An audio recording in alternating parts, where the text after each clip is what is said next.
ভাই গো, রাত 3টা বাজে গেছি ডিউটিতে, এখন বাজে রাত 1টা, দুপুর 1টা 10 বাজে। রুমে ঢুকলাম, কখন রান্না করবো আর কখন খাবো সেটাও জানি না।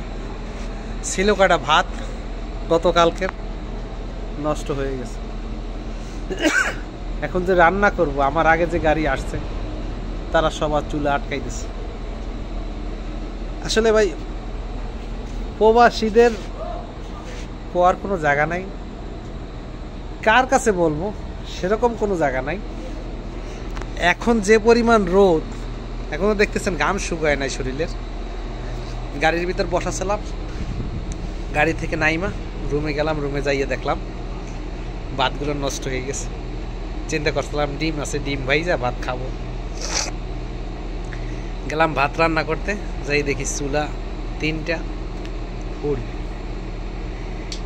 এটি হলো প্রবাসীর জীবন।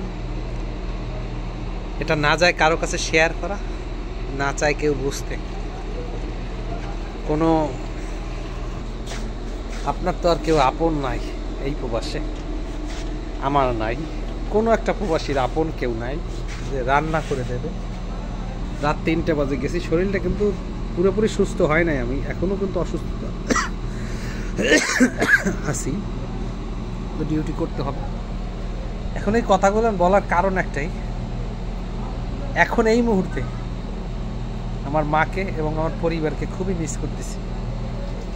কেননা যদি আমার মা বা আমার পরিবার থাকতো, হয়তো আমি রুমে ঢুকে গোসল করার সঙ্গে সঙ্গে আমার সামনে খাবারটা চলে আসতো। এখন এই প্রবাসে আমার মাও নাই, আমার পরিবারও নাই, আত্মীয় স্বজনও নাই।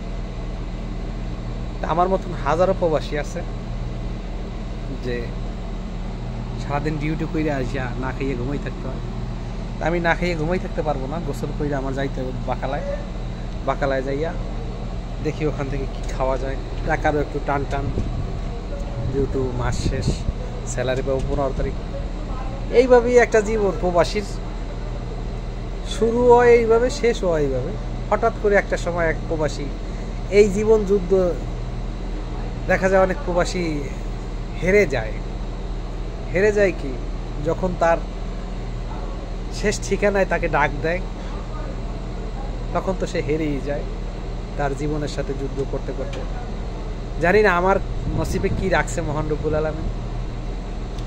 তো যদি সম্ভব হয় এই ভিডিওটা একটু শেয়ার করে সকলকে দেখার সুযোগ করে দেবেন, যে একটা প্রবাসীর মনের কিছু কথা তুলে ধরলাম, আমার মনের কথা,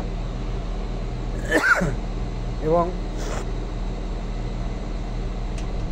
সত্যটাই আপনাদের সাথে শেয়ার করলাম।